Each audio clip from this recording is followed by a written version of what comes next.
Hello, and welcome to the This Happened Today in History podcast. I am your host, Mr. Miller. This podcast will cover a number of topics that happened on this date in history. Please visit the podcast webpage at thishappenedtoday.buzzsprout.com. There you can download the notes page, which will help you organize the information as well as develop your own ideas on how these events change the world around us. If you're interested in hearing more, please consider subscribing so you will not miss out on what happens tomorrow in history. Today is June 21st. In 1945, Okinawa presented a very serious challenge. The island was within range of land-based seaplanes in southern Japan, but beyond range of American planes launched from the Philippines.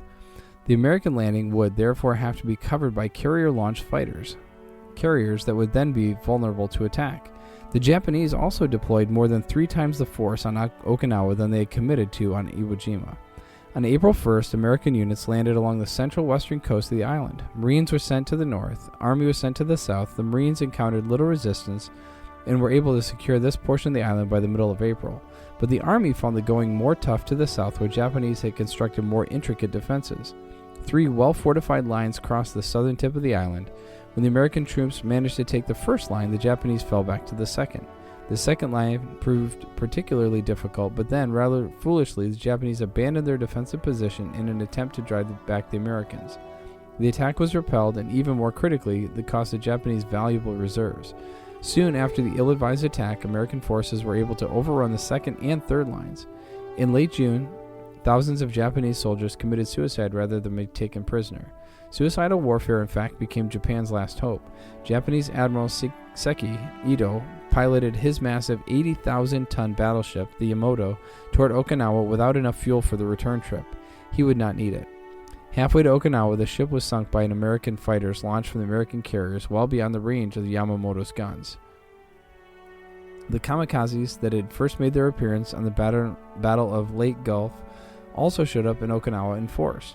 Close to 2,000 Japanese pilots flew a final mission for the Emperor, but most of the damage they inflicted, about 35 ships, was on radar ships sent to provide advance warning of the kamikazes' arrival, and smaller ships sent to draw the kamikazes' attention away from more valuable carriers.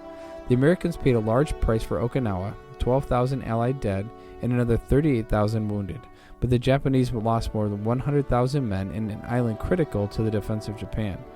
The end of the battle, and perhaps more geographically, the tactics used by the Japanese during the battle left little doubt that the end of the war was near. And then, the second child of Giorgio and Giuda Agissi, Giovanni Battista Montini, was born in Concesio, Brescia on September 26, 1897. He was ordained to the priesthood on May 19th of 1920. He studied philosophy, civil law, and canon law.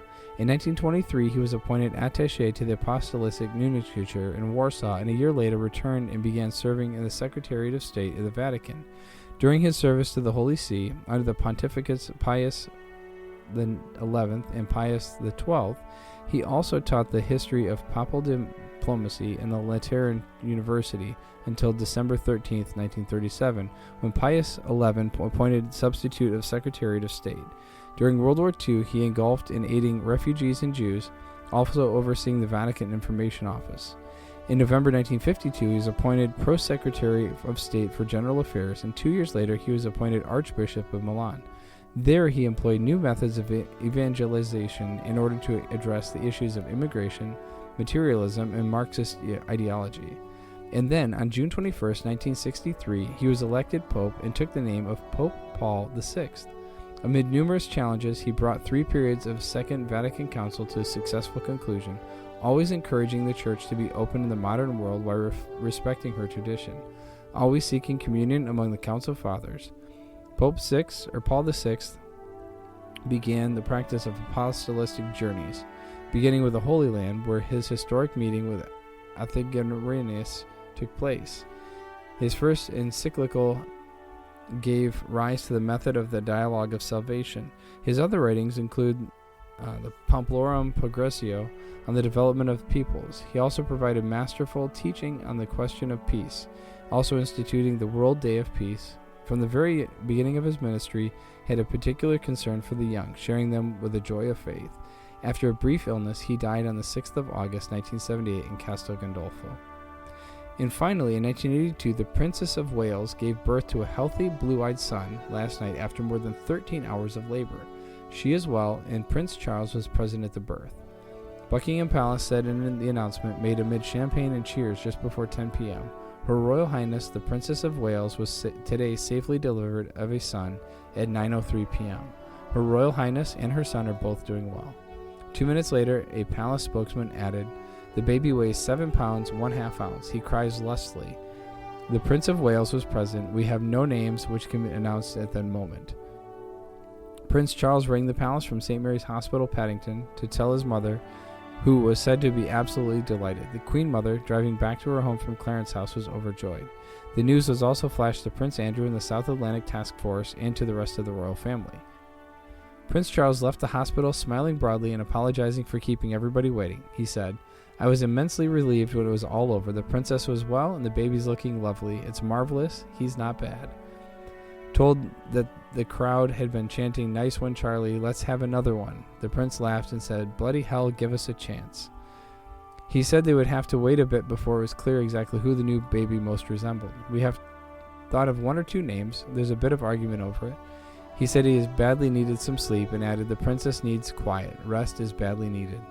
The prince shook hands with members of the crowd who mobbed the blue escort estate car driven by his private detective. Mrs. Thatcher was told immediately. The Archbishop of Canterbury, Dr. Robert Runcie, who married the couple last July 29th, said they deserve their happiness. "We rejoice with them. It's good news for millions around the world who hold them in their affection and prayers." The Roman Catholic Archbishop of Liverpool, the Most Reverend Derek Warlock, said, "We offer a big welcome to the new baby and loving and loyal congratulations to his parents and the royal family." The princess's father, Earl Spencer, said, "Charles and Diana was absolutely marvelous. He is over the moon. It was very slow delivery, but very good. It is a very historic occasion. I am proud to be part of it. It has been worrying, but this is the sort of things that happens if you have a girl. The baby is very lucky to have Diana as a mother. The boy is second in line in succession to the throne, pushing Prince Andrew, Prince Edward, and Princess Anne back 1 place each. When he is named, he will be known as Prince of Wales, as customary title for sons of Prince of Wales, but not as high in status of that of his father." George was the name which bookmakers William Hill last night chose as even money favorite, followed by James at 7-2, Charles at 9-2, Edward at 5-1, David at 10-1, Philip at 10-1, and Louis, the late Lord of Mountbatten's name, at 12-1. You have been listening to the This Happened Today in History podcast. I thank you for listening, and I hope that you have enjoyed learning about historical events from the past. Thank you to the following websites for their information regarding today's topics: ThePeopleHistory.com, U.S. troops take Okinawa at Schmoop.com, Pope Paul VI at Vatican.va, and the future King of England was born at TheGuardian.com. The music used as the background track for this podcast is Americana, created by Kevin MacLeod on Incompetech.com. If you enjoyed this information and would like to hear more, please consider subscribing, as this will keep the historical events in your feed in the morning for each day. I hope you have a great day.